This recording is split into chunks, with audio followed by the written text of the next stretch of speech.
On March 11, 2011, a powerful earthquake strikes off the northeastern coast of Japan. Hearts stop beating and time stands still as the earth shakes furiously.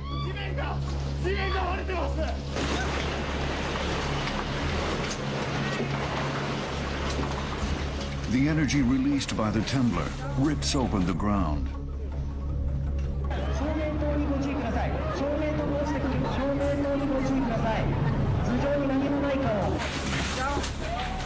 Buildings convulse.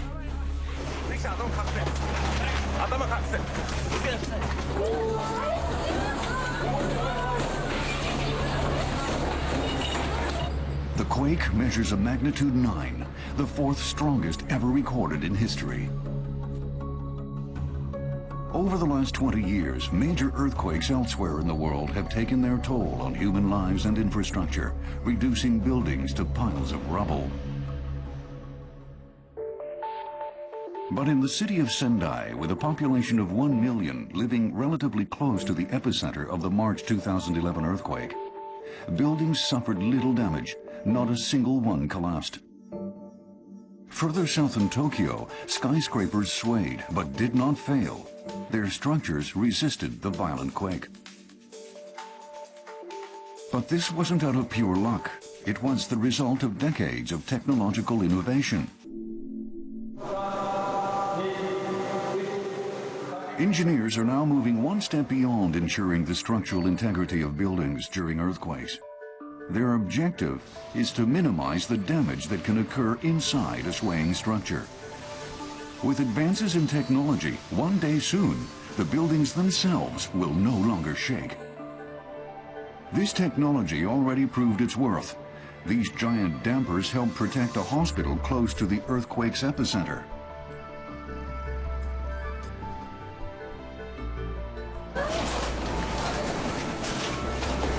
The shaking could still be felt, but inside the hospital there was little damage to medical equipment and procedures continued as usual. The hospital remained functional and medical staff were able to focus on responding to the disaster.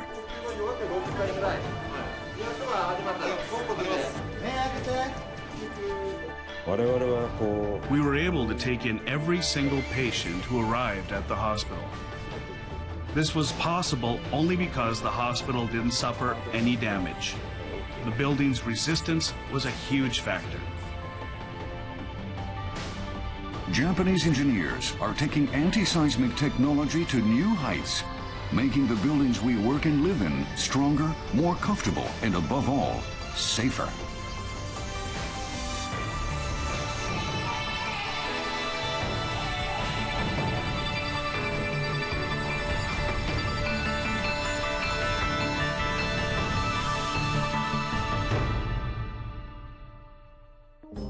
Hello and welcome to the program. I'm Marc Carpentier. Have you ever experienced an earthquake? If so, you know how strange the sensation of the ground moving under your feet can be. It's an unsettling feeling, and even more so if you happen to be inside a building when an earthquake strikes. It reminds us that the power of Mother Nature is awesome and can be destructive. Japan sits on one of the most seismically active places on the planet. People in this country experience earthquakes on a daily basis. Most quakes are small, but some can be very powerful, like the Great East Japan earthquake of March 2011. Over the years, Japanese engineers have developed technology that can help a building resist to the shaking caused by earthquakes. Seismic building codes are constantly being upgraded, and modern buildings are now safer than ever before.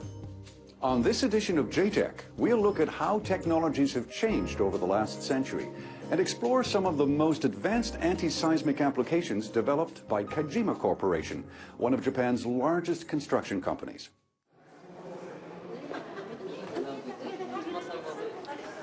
I'm on the 51st floor of Roppongi Hills, a skyscraper in the middle of Tokyo's entertainment district.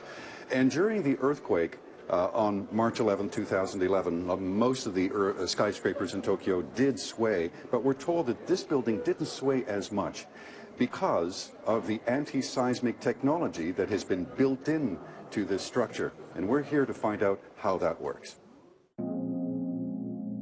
The 53-story Roppongi Hills Mori Tower is one of Tokyo's tallest skyscrapers. To understand why it fared so well during the earthquake, we asked the company that designed it to show us one of the building's most important features. So this is... Yes, this is the damper that absorbs the seismic shock waves. Looks really heavy.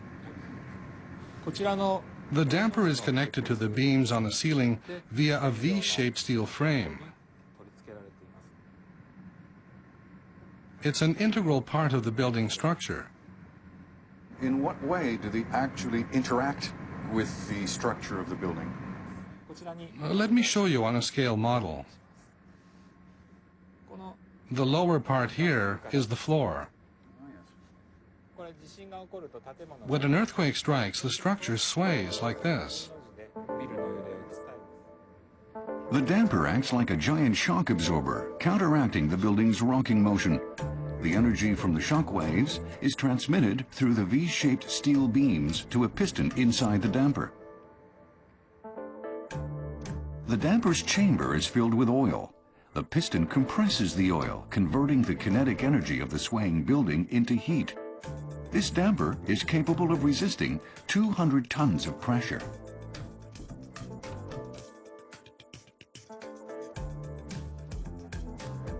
The Mori Tower is equipped with 356 of these oil dampers. They account for only a small fraction of the building's total weight. So how well did this marvel of structural engineering absorb the shock waves of the March 2011 earthquake?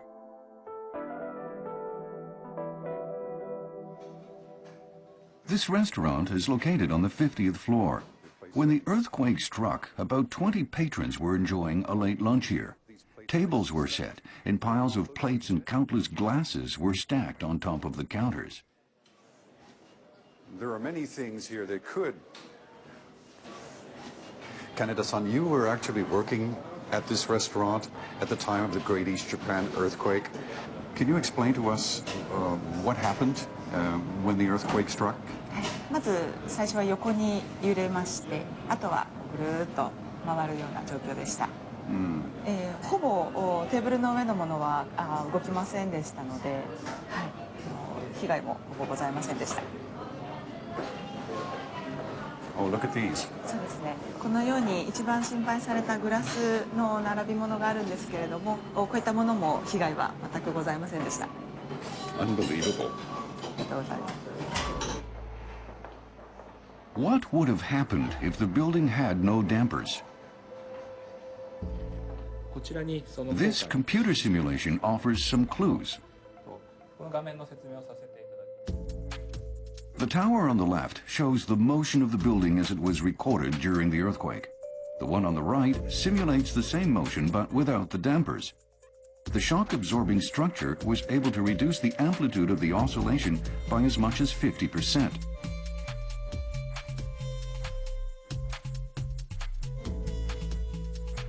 This building, which would not have the oil damper system, is still swaying quite a bit at 7 minutes after the earthquake. And the actual building has almost stopped completely. Yes. The presence of oil dampers also allows the building to stabilize more quickly.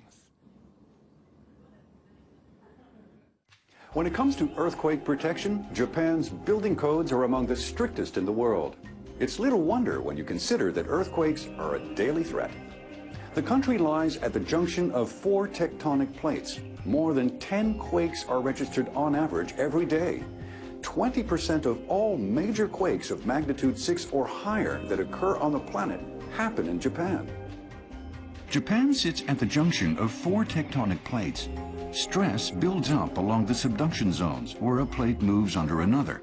When the stress is suddenly released, an earthquake occurs.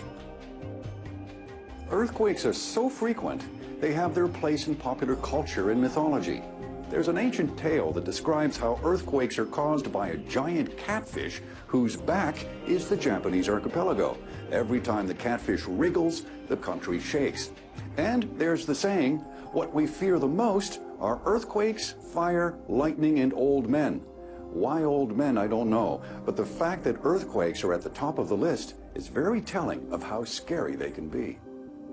Japan has had more than its fair share of killer quakes. In the last 100 years, it has experienced several of the world's most destructive quakes, including the Great Kanto earthquake of 1923, the Great Hanshin earthquake in 1995, and the more recent Great East Japan earthquake of March 2011. Research into the phenomena began only after the Meiji Restoration in 1868. The Yokohama earthquake of 1880, a 5.5 magnitude, was not very severe, but it frightened foreign researchers in the country so much that it prompted them to establish the Seismological Society of Japan. Since then, scientists and engineers have learned lessons from each successive major quake. Technology and building codes have constantly been improving. To understand how technology can help protect a building and the people inside, we needed to find out how seismic waves affect a building. For that, we met with engineers at the Tokyo headquarters of Kajima Corporation.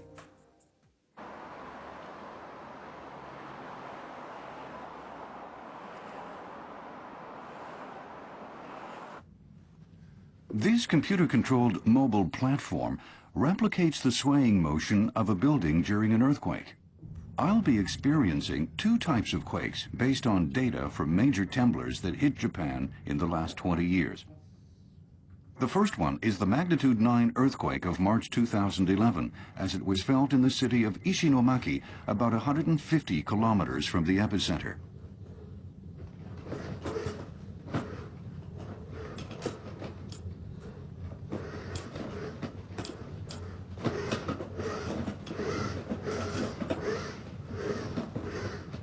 The ground motion peaks a second time.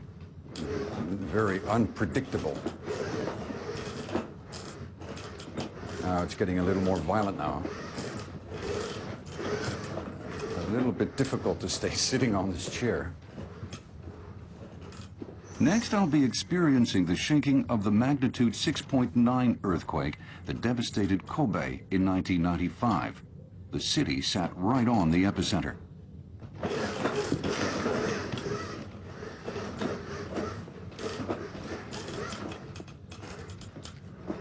Now, this feels a lot more violent than the previous earthquake. It's sort of quieted down now. No two earthquakes are alike. The seismic waves generated by an earthquake depend on many variables, such as the amount of displacement, geological formations, location, and depth of the subduction. In the case of the March 2011 earthquake, luckily, not one skyscraper in Japan suffered severe damage. This proves that anti-seismic technology applied to modern high-rise buildings worked at protecting infrastructure. Tokyo's skyscrapers stand as proud symbols of this megalopolis. Without anti-seismic technology developed over the last 50 years, this would be a very different scene. The Kasumigaseki building towers over a busy downtown neighborhood. At 147 meters tall, it was the city's first modern skyscraper and launched the start of a vertical construction boom.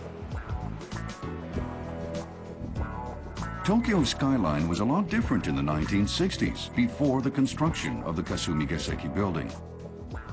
But confidence was rising in the post-war era. The economy was growing at a rate of 10% a year, and the Tokyo Olympic Games were fast approaching. At that time, buildings were low-rise because of civil codes that restricted the construction of high-rises. But in 1963, the laws regulating the height of buildings were amended and construction technology began to evolve. The following year, a leading developer revealed a plan to build the Kasumigaseki building. The tower would be 36 stories high and the tallest in Japan. Kajima Corporation was already one of the country's largest construction companies. It entrusted the project to a leading specialist in structural engineering. Professor Kyoshi Muto of the University of Tokyo had developed a theory that would allow high-rise buildings to withstand Japan's frequent earthquakes. His idea seemed nonsensical according to basic construction principles of the times. It was believed that in order for a building to resist earthquakes, it had to be very sturdy. But sturdy structures were too heavy for high-rises. They'd collapse under their own weight. Engineers thought building quake-resistant skyscrapers was impossible. The theory of flexible structures, as its name indicates, focuses on the flexibility, or elasticity, if you like, of the structure. It's about building a frame that doesn't remain rigid. This feature is essential to make buildings safe against earthquakes. So the basic idea is to counter the impact of shock waves by making the structure flexible. Flexibility rather than sturdiness. This seemingly counterintuitive concept had its roots in ancient Japanese architecture. This 5-story pagoda not far from the university campus was a familiar sight for Professor Muto. Built in the late 17th century, it had never collapsed in an earthquake.